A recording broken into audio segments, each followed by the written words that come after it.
Olá, empreendedor, eu sou o professor Lauton Benatti e ajudo você a montar sua startup partindo do zero e conseguir sua primeira venda em até 60 dias com o método Startup 60. Eu quero conversar com você hoje, que está acompanhando, você que é empreendedor e que quer montar sua startup, quer desenvolver o seu negócio, que fica sempre aquela dúvida. Eu estou construindo o que de valor no meu negócio? Qual que é o valor do meu negócio?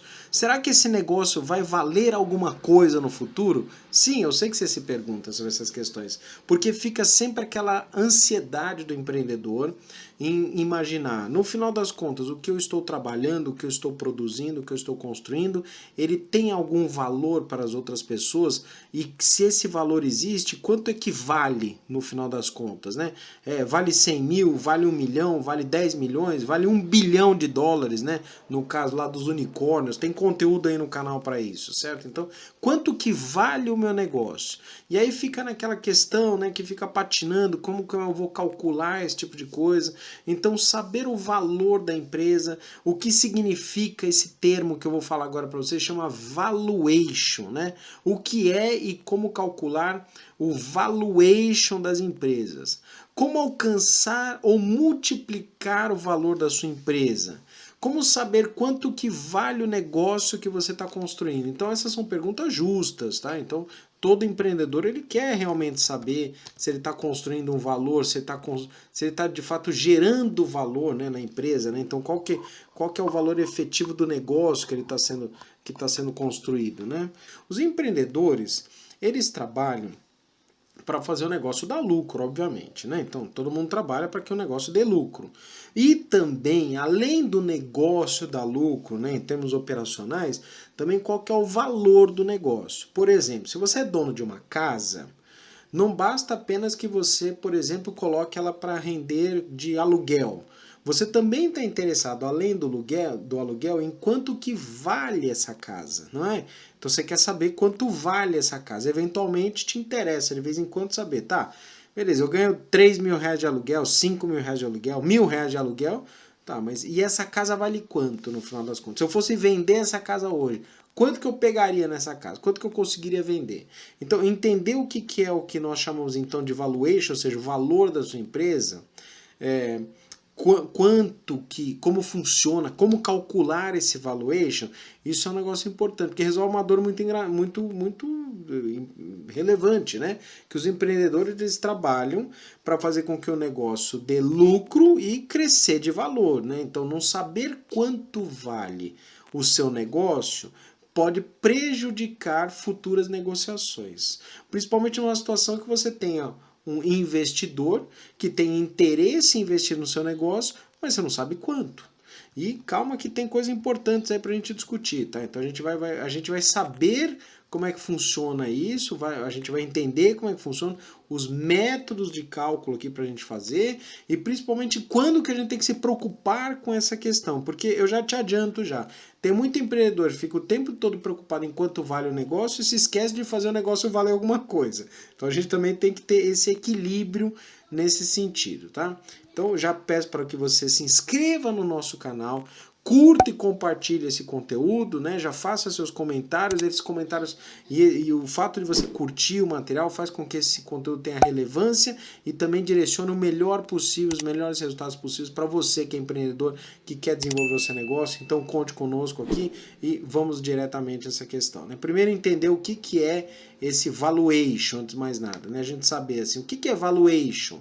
E para que serve o valuation? Então, valuation é o valor do negócio, tá? Essa é a primeira coisa. Então, a gente fala valuation é quanto que um negócio vale. Ele vale 100 mil, ele vale 200 mil, ele vale 1 milhão, ele vale 10 bilhões de dólares. Quanto que vale? Isso é o termo que chama valuation.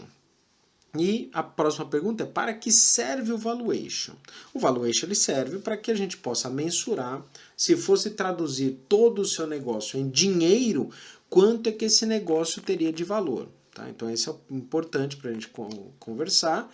E depois o próximo passo é entender quais são as variáveis que interferem no valor do seu negócio. Porque se parar para pensar, um negócio que seja muito bonito, estruturado, ele provavelmente ele vale mais né? Se a gente pegar essa variável, beleza, estrutura, ele vale mais do que um negócio que, por exemplo, é feio e desestruturado. No primeiro momento seria isso. Agora, imagina a seguinte situação: você tem um negócio que é bonito, é estruturado, mas não tem clientes.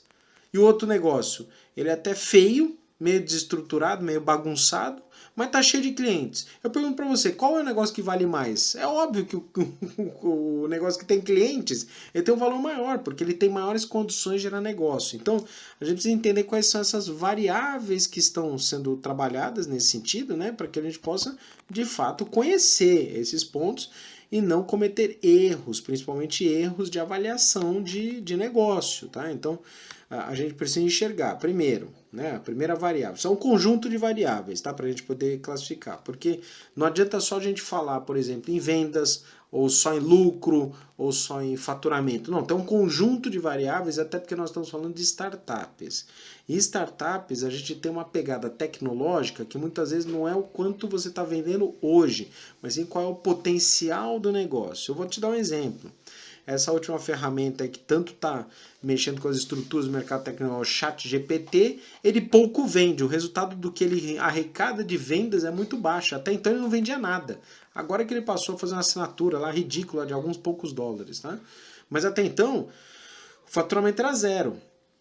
E mesmo assim, a capacidade tecnológica é tão grande e o potencial de transformação do mercado é tão grande que ela recebeu logo de cara $1 bilhão de um empresário indiano e $10 bilhões da Microsoft. Então recebeu $11 bilhões, fora os outros investimentos que já haviam recebido.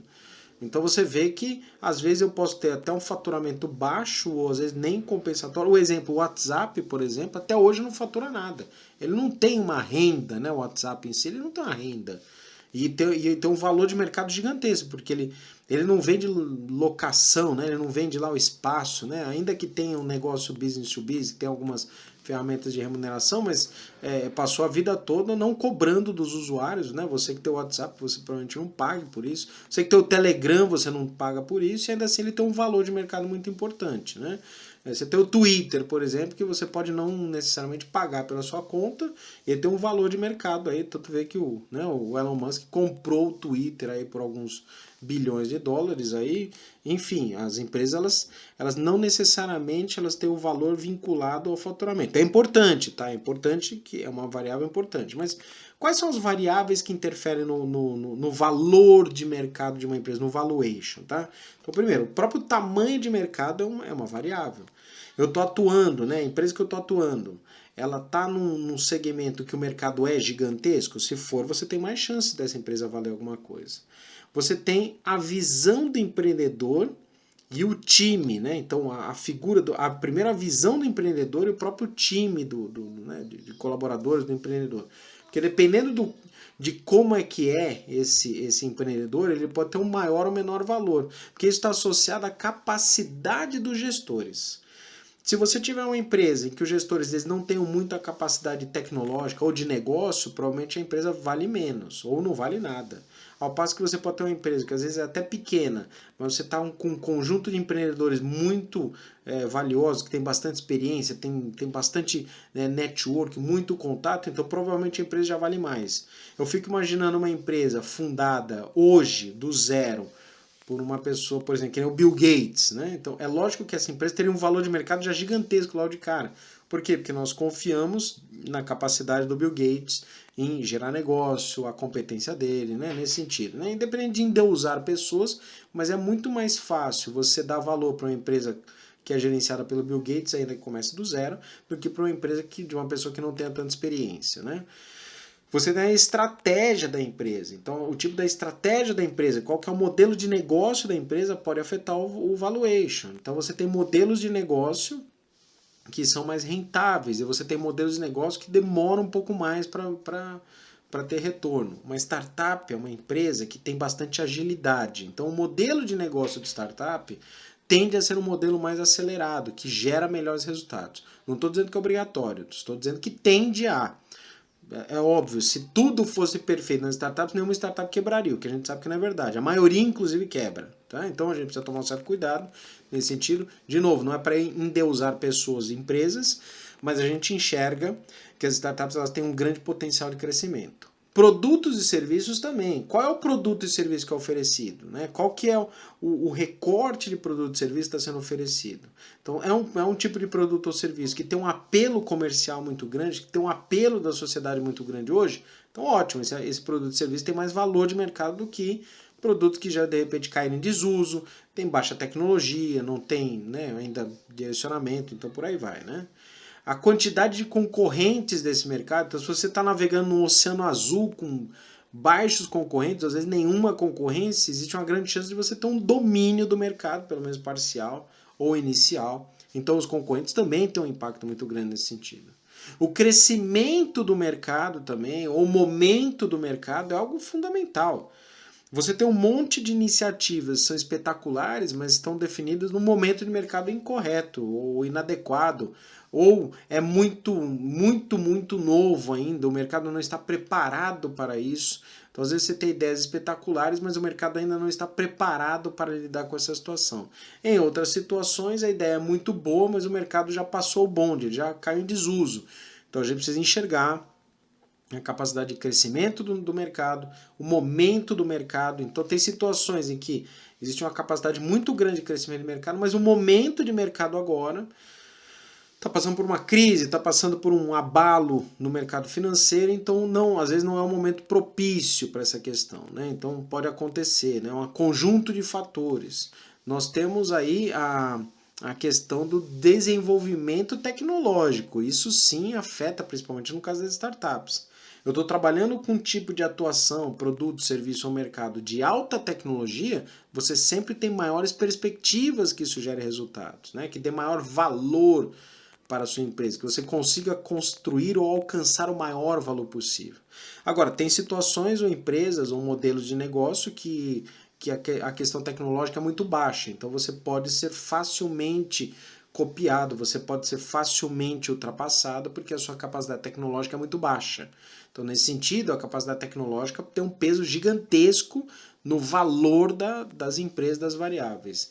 E eu costumo dizer que existem as chamadas variáveis não mapeadas, que são as coisas que a gente não faz a mínima ideia que vai aparecer e ninguém vai saber, como por exemplo, um acaso do mercado, uma mudança do mercado, algo que a gente não prevê e essas variáveis elas podem afetar. Lógico, tem um mínimo, né, do planejamento estratégico, a gente não pode fazer planejamento estratégico considerando aquilo que a gente não prevê, mas ainda assim isso deve ser levado em consideração, como por exemplo, um concorrente apresenta uma nova tecnologia que não estava sendo esperada, há uma mudança na legislação não esperada, há um direcionamento, um acidente ou uma situação qualquer que acontece na sociedade que pode expandir por completo o valor de mercado. Eu estava conversando com uma empresa que trabalha com um produto, né, um gel anti-chamas, né, e provavelmente, né, agora que a gente teve passado alguns anos dos acidentes que aconteceram com o presidente da Boate Kiss, por exemplo, é óbvio que esse produto ele tem mais apelo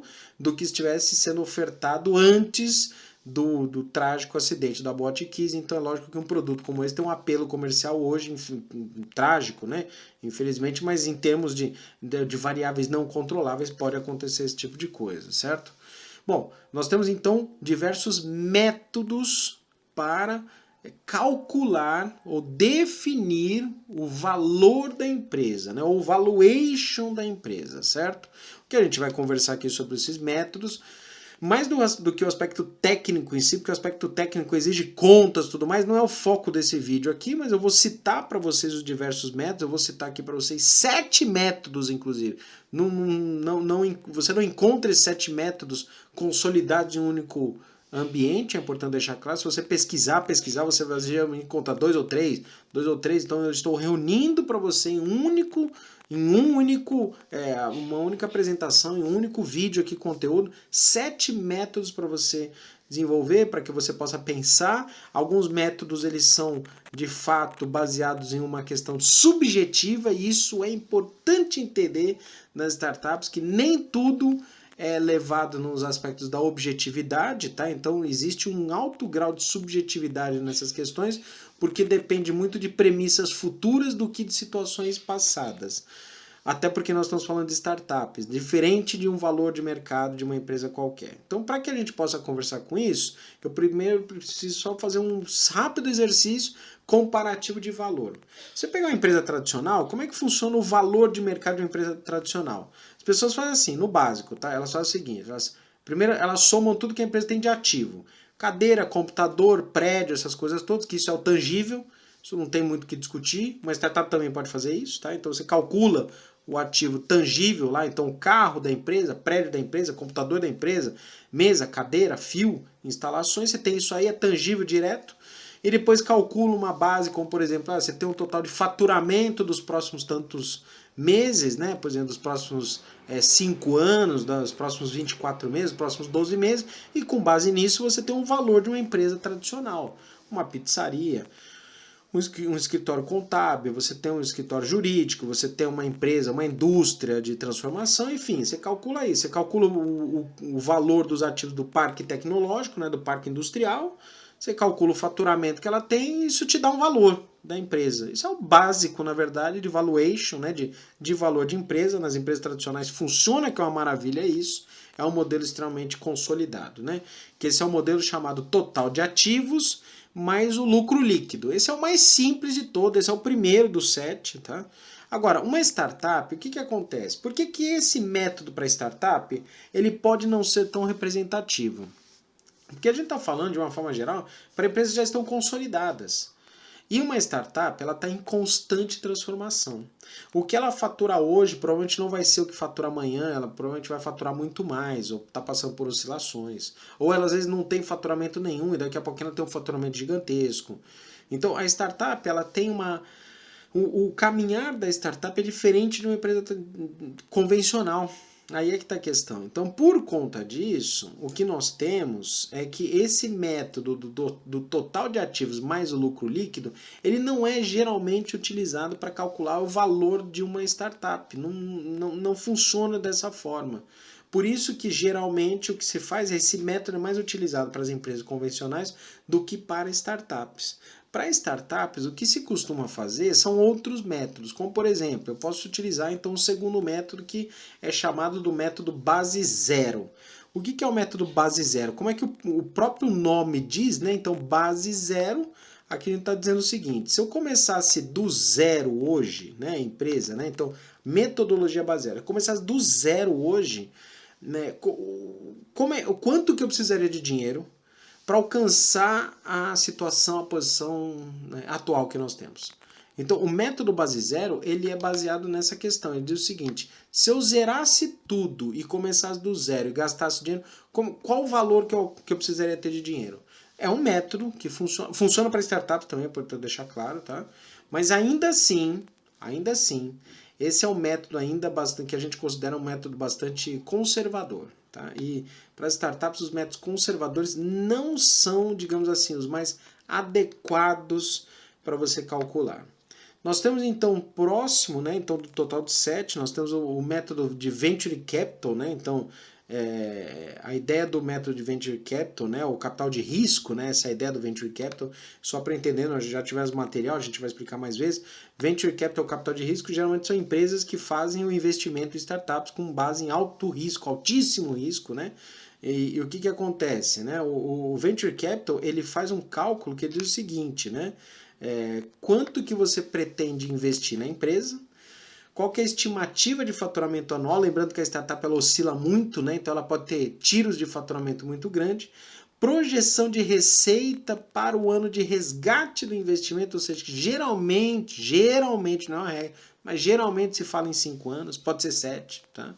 E qual que é a margem líquida esperada para esse mesmo período. Então esse é o método Venture Capital. Ele diz o seguinte, quanto que eu vou colocar de investir, quanto que eu estou disposto a investir na empresa, colocando esse dinheiro na empresa, qual que é a estimativa que ela vai ganhar, aí eu faço uma projeção para os próximos 5 anos e qual a margem líquida esperada. Com base nisso, ele gera um método, ele gera um valor possível de valor. Então é lógico, quanto maior o fator, né, de margem líquida esperado para esse período, Isso significa que a empresa tem um maior valor. Se a empresa tem uma margem líquida pequena, o valor será pequeno. Se a empresa tem um potencial de margem líquida muito grande, o valor vai ser maior. Esse é um método que se fala de Venture Capital. Existe um método, então, esse, digamos assim, esse agora que eu vou falar é o método mais clássico que tem, digamos assim, que é o chamado fluxo de caixa de descontado. Esse você escuta falar o tempo todo, né? Fluxo de caixa descontado. O que significa? Fluxo de caixa, para quem não sabe, é o conceito de entradas e saídas de dinheiro ao longo do tempo, mês a mês. Né? Então você entra dinheiro, sai dinheiro, entra dinheiro, sai dinheiro, entra investimento, sai pagamento, entra investimento, sai pagamento, entra capital, sai capital, enfim. Né? Então entradas e saídas ao longo do tempo, que isso vai gerando saldos positivos, negativos, enfim. Positivo, positivo, positivo, que aí a ideia é que é um método de avaliação que calcula o valor atual das riquezas que a empresa tem potencial para gerar no futuro. Por isso chama fluxo de caixa descontado. Fluxo de caixa é essa sequência de entrada e saída de valor, mas o que faz? Eles trazem esse valor para o valor presente, né? Essa é a ideia. Então, o que significa? Você pega um valor futuro, né? Então, portanto, parte da premissa que o valor de uma empresa diz respeito ao seu potencial de geração de caixa futuro, certo? Não a sua realidade atual. Esse método é utilizado nas startups. Por quê?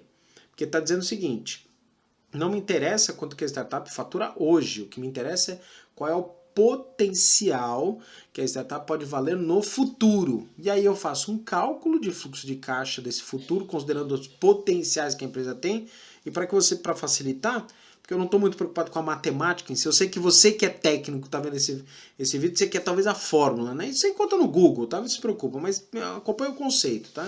A ideia é, esse fluxo de caixa descontado é não o dinheiro que você ganhar hoje, assim, quanto que você pode ganhar no futuro. Hoje eu estou faturando R$1.000. Daqui a 3 anos eu posso estar faturando 10 milhões de reais. Então a ideia é, o potencial de faturamento, qual que é? Eu coloco premissas de potencial de faturamento futuro, eu trago esse dinheiro para hoje, aí fazendo cálculo de matemática financeira mesmo, descontando juros futuros, né? Trago esse dinheiro para hoje e falo assim, ó, hoje valeria tanto. Então, por exemplo, hoje eu faturo R$1.000, mas daqui a 2 anos eu posso estar faturando 50 milhões de reais por mês. E daqui a 3 anos eu estou faturando 100 milhões de reais por mês. Essa é a ideia. Esse dinheiro não existe ainda. Então ele leva muito em consideração a premissa de um potencial de geração futura. Então o que faz? Você pega o fluxo de caixa total desse período, faz o desconto, ou seja, você traz esse a valor presente e aí dá um valor atual. É lógico que esse método, se você pegar o valor que você faturar hoje, R$1.000, não dá o valor que está previsto, porque a gente está falando de potencial de faturamento. Qual que é o risco desse cálculo? O risco é esse potencial não se concretizar. Então você faz um cálculo de um potencial de faturamento de 50 milhões, daqui a 3 anos, por exemplo, só que digamos que a gente viaje no tempo. Eu chego lá em 3 anos, em vez de faturar 50 milhões, eu só estou faturando 10. Ainda que tenha crescido, mas eu fiz um cálculo com potencial de faturamento de 50, não fiz o cálculo de potencial de faturamento de 10. Então significa que o valuation que foi definido lá atrás, quando eu trouxe o dinheiro lá na presente, foi, né, sobrevalorizado. Então a gente só precisa tomar um certo cuidado. Por isso que você geralmente tem modelos que a gente fala do modelo pessimista, provável e otimista. A gente vai falar sobre isso daqui a pouco, tá? Bom, nós temos um método de avaliação por scorecard, né? Então, para quem não sabe, né, o scorecard, né, então esse é um método, né, que é utilizado para premissa de investimento, para premissa de planejamento estratégico, né? Então o método scorecard é uma abordagem realmente bem analítica, tá? Que ele compara ao método que o pessoal fala, compara ao método de capital de risco, né? Que depende de uma visão do avaliador, né? O método ele vai avaliar de forma mais qualitativa os aspectos do negócio. Então ele leva muito em consideração qual que é o empreendedor e o time da startup, o mercado consumidor da startup, o grau de inovação da startup, o risco da startup. Então, a ideia do scorecard é como se eu fizesse pequenos rankings, né? Então, o scorecard é como se fosse o método de avaliação, né? Ele trabalha muito com planejamento estratégico, não cabe a gente discutir, né? Então, é um método já consolidado no planejamento estratégico. Depois a gente pode construir conteúdos específicos para isso, não vale a pena a gente abordar, mas a gente leva em consideração diversas variáveis. O empreendedor, o mercado consumidor, o grau de inovação, o risco de mercado. Então, diversos fatores que com base nos pesos que são definidos nesses fatores, na projeção que pode ser feita, eu posso gerar então um valor, sempre pensando, né, no conceito de matemática financeira. Eu tenho esse valor ao longo do tempo, eu sempre trago esse valor para hoje, porque já que eu estou fazendo avaliação, estou falando, hoje o valor é tanto. Então, existe a premissa também, né? Então, muito semelhante, inclusive, ao fluxo de caixa descontado. A única questão é que a diferença do fluxo de caixa descontado e o método de avaliação por scorecard é que o fluxo de caixa descontado, estou falando especificamente do faturamento, e o método por scorecard tem outras premissas que são faladas, né? Então, são outras questões que são abordadas, como, por exemplo, potenciais, né? Então, tem outros aspectos a serem abordados, ok? Bom, nós temos também o que a gente chama do método por valor intrínseco, tá? Esse aí, a ideia é mais complexa ainda, tá? Então ela diz o seguinte, né? O primeiro passo, né, de avaliação do valuation de startups começa com a projeção de fluxo de caixa para o futuro. Então ele pega lá o fluxo de caixa descontado, ele faz isso, né? Leva isso em consideração, né? Mas além dessa questão depois, ele começa a fazer, né, o valor intrínseco, ele começa a perguntar depois como é que ele pode funcionar esse método, como é que ele pode fazer isso depois, né, utilizando outros cenários, como por exemplo, capacidade da empresa gerar essas realidades.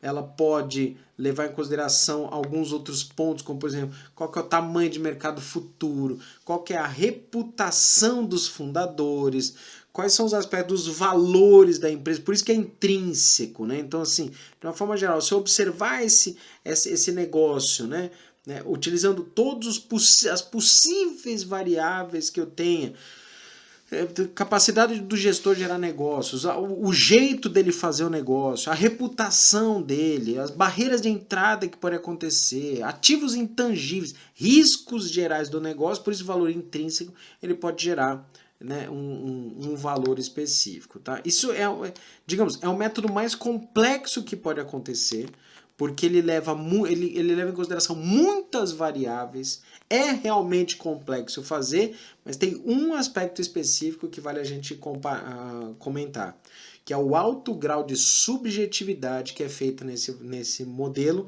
e pasme, é o que é mais utilizado nos momentos de avaliação das empresas. Por quê? Porque a startup, ela hoje, ainda que eu tenha métricas quantitativas, ela tem um alto grau de subjetividade, como por exemplo, quanto que o gestor está disposto a ralar, a se matar para conseguir direcionar o negócio. Então, de fato, sim, são variáveis intrínsecas, são variáveis subjetivas, né? Então, essa é a grande questão. Eu tive até a oportunidade de conversar com um profissional de uma das empresas de crowdfunding, que são aquelas empresas que fazem investimento coletivo nas startups, e eu tive a oportunidade de conversar com um profissional desse. Eu conversei por um longo período, né, para trocar informações, para aprender com ele sobre o mercado, e de fato ele comentou, né, do alto grau de subjetividade que muitas vezes deve ser levado em consideração e não apenas aspectos objetivos, o que é até uma quebra de paradigma quando nós falamos de cálculo de valor, não é verdade, né? Para que a gente possa finalizar, o último modelo, né, o último método é o método por comparação, que esse o próprio nome já diz, né? Então eu comparo startups semelhantes ou modelos de negócio semelhantes numa situação futura, numa situação já mais evoluída, eu comparo com a startup atual, utilizando algumas premissas de comparação, como por exemplo, eu comparo o time. Então, primeiro começa com a startup no mesmo segmento de atuação. Isso é importante, porque senão não pode ser segmentos ou atuações diferentes. É uma startup, por exemplo, de logística, eu comparo com o mercado de logística, tá? Ou algo bem próximo. E aí, feito isso, esse comparativo, eu observo o padrão do empreendedor da empresa A com o padrão do empreendedor da empresa B, eu comparo o tamanho de mercado da empresa A com o tamanho de mercado da empresa B, eu comparo a empresa variável X com a variável X da outra empresa. Lógico, isso tende a ser também, né, um efeito básico também de comparar uma startup que já está avançada com uma startup que ainda está em desenvolvimento, para a gente poder entender a curva de crescimento, e com base nisso eu consigo estabelecer um valor comparativo, né? Porque se a empresa já está estruturada, já tem o valor, eu posso tomar isso como base. Isso é rápido, é um dos modelos mais rápidos que a gente pode fazer, só tem uma distorção que eu sempre estou utilizando uma âncora, né? um ponto-chave, um fator específico que já existe no mercado que pode gerar distorções, considerando que esse ponto ele pode não ser necessariamente a melhor comparação, mas é uma forma da gente poder comparar. Outros indicadores que também trabalham com isso é o valor de investimentos, o valor da venda de outras startups, ou seja, né, que a gente consegue comparar variáveis que podem ser comparáveis, né? E aí isso é importante. Lembrando que no mundo dos negócios as coisas são sempre comparáveis, tá? Você pega um investidor, ele compara 3 startups, ele vai comparar, desculpa, ele quer investir em uma das startups, ele pega 3 startups, ele compara os modelos das 3 startups, ele vai tomar decisão comparando esses modelos. Isso é absolutamente normal, tá? Agora, falando nessa questão toda, deixa eu retomar um ponto importante, que é o aspecto da subjetividade, que, pasme, acontece na avaliação dos mercados. Por quê? Porque existe muito a ideia de qual é o potencial de negócio com base em experiências ou expectativas de quem avalia. O indivíduo que faz, né, o profissional que avalia a empresa, entenda, ele faz isso o tempo todo. E ele consegue avaliar várias empresas, né, porque ele tem acesso a essas informações. Enquanto ele avalia uma ou duas empresas, ele não tem um padrão. Agora, depois que ele avaliou 50, 100, 200, 1000 empresas, você concorda que ele já começou a ter premissas, que ele já consegue verificar, não, nesse conjunto de startups isso tem, gerou tal resultado. Nesse conjunto de startups não tem, gerou outro resultado. Então, ele consegue estabelecer o que nós chamamos de padrões de referência. Eu tenho essa vantagem, porque, já comentei isso em outros conteúdos, eu faço avaliação de projetos de tecnologia. E eu faço em larga escala, eu faço na casa de centenas de avaliações, literalmente, centenas de avaliações. Só ano passado, para um dos programas, eu fiz mais de 300 avaliações. Só este ano, para um dos programas, foram mais de 70 avaliações. Para um outro programa, foram 50 avaliações. Uma vez que você faz essa avaliação em larga escala, que me toma tempo, obviamente, me toma muito espaço, muito esforço, mas acontece um fenômeno impressionante, espetacular, que gera muito valor agregado, que é o conceito do efeito comparativo que a gente consegue estabelecer e, portanto, gera o padrão de mercado. A gente consegue observar padrões de mercado, ou seja, coisas que funcionam e coisas que não funcionam, com base no volume de atuações. Se a gente trabalhar com métodos quantitativos também, por exemplo, com a estatística, isso também é possível, uma vez que você não tenha essa experiência individual, mas você pode utilizar métodos estatísticos para identificar aonde é que determinadas variáveis mais ou menos aparecem nessas questões e também te gera bases fidedignas, né, muito fiéis nessa questão. Tá? Então isso também é bastante valioso para que você possa tomar as decisões. Agora, o principal aqui é a gente observar que existe uma reprodução, né, dessas questões, e até na experiência que eu tive de conversar com um profissional, que era de um crowdfunding, ele relatou para mim o seguinte, que ele fazia todos esses cálculos matemáticos, identificava qual que era o melhor método para o tipo de empresa, mas ao final ele observava a capacidade dos gestores, a dedicação dos gestores e o quanto que esses gestores estavam dispostos a correr riscos e dedicar esforço ao seu negócio. Se você observar até a própria House of Startups, que é a empresa, a nossa comunidade que aproxima mentores, startups e investidores, né, junto com o meu sócio que a gente trabalha, a gente sempre observa muito a capacidade que o gestor tem de aguentar o tranco, de ter resiliência, dele conseguir, da dedicação que ele tem, sua dedicação exclusiva, ele se dedica, ele se debruça totalmente ao negócio, aquilo para ele é só um complementar, é só uma renda complementar, só um projetinho que ele vai ver se vai dar certo. Né? Então, é óbvio que aquele que está integrado, aquele que está direcionado, ele tem uma dependência mais daquilo, então ele se dedica muito mais.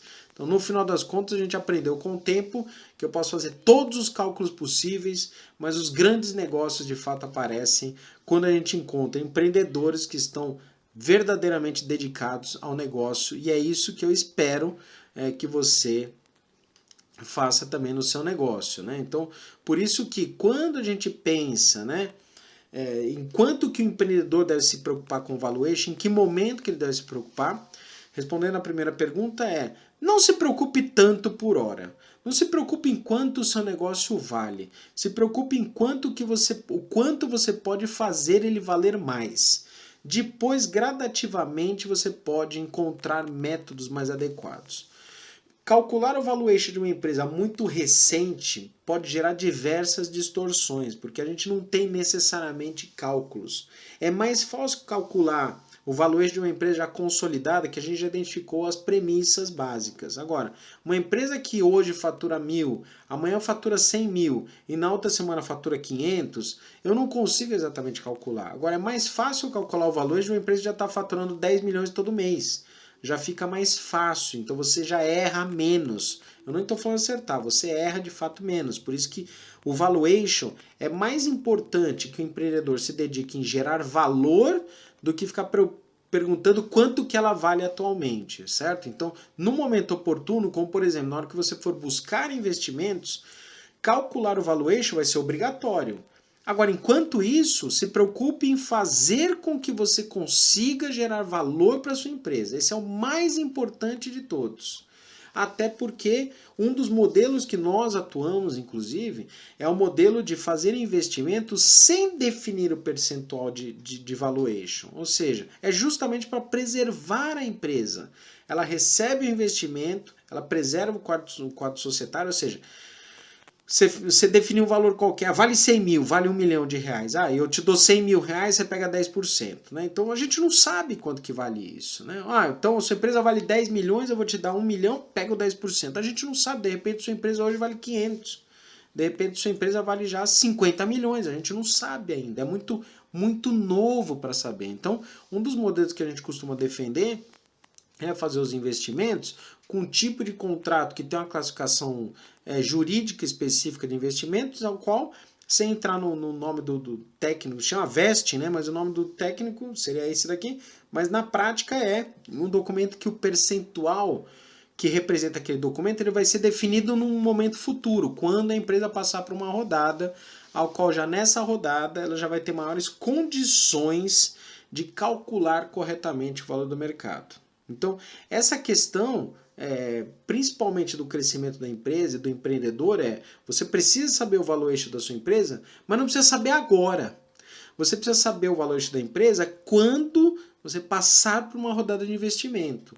Neste momento que você está desenvolvendo, gerando produtos, a minha recomendação é que você se concentre em aumentar o máximo possível do seu negócio, fazer com que o seu negócio ele gere o máximo possível de valor. Isso vai ser muito mais valioso do que você ficar preocupado em calcular quanto que vale a empresa, até porque tem uma alta carga subjetiva nessa questão. Ou seja, mesmo no mundo dos negócios, nós temos cargas muito subjetivas a serem calculadas ou aspectos que são chamados ativos intangíveis. Um bom exemplo disso é a Coca-Cola. Se a gente somar toda a fábrica, todos os itens tangíveis, o valor é desse tamaninho. A marca é gigantesca. Quanto que vale a marca? A marca representa um valor intangível. A startup é a mesma coisa. Às vezes você tem um escritório composto por um telefone celular, um notebook, e o escritório nem é seu, é um coworking, né? E quanto que vale a sua empresa? Ah, vale 50 milhões. Eu falo, mas eu nem vendo isso, eu nem produzo isso. Eu falo, pode ser que não. Mas você tem uma ideia tão espetacular que daqui a 4 anos você está faturando 50 milhões de reais por mês.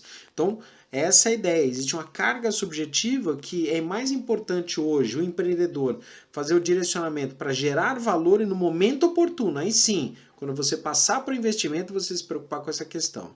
Então, o que eu recomendo nesse momento, né? O que não fazer? Ficar focado somente no valuation, tá? Não importa quanto vale, importa quanto é que pode valer, não importa quanto vale hoje, importa quanto é que você consegue agregar de valor. Essa é a grande questão.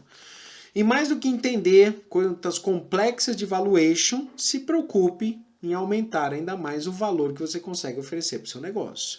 Eu sou o professor Lauton Benatti e ajudo você a montar sua startup partindo do zero e fazer a primeira venda em até 60 dias com o método Startup 60. Aproveite para curtir esse vídeo, acompanhe esse conteúdo, seja sempre bem-vindo, mande suas perguntas que elas podem ser respondidas, podem virar conteúdos futuros. Eu desejo muito sucesso para você, excelentes negócios e a gente se vê no próximo conteúdo. Valeu, tchau!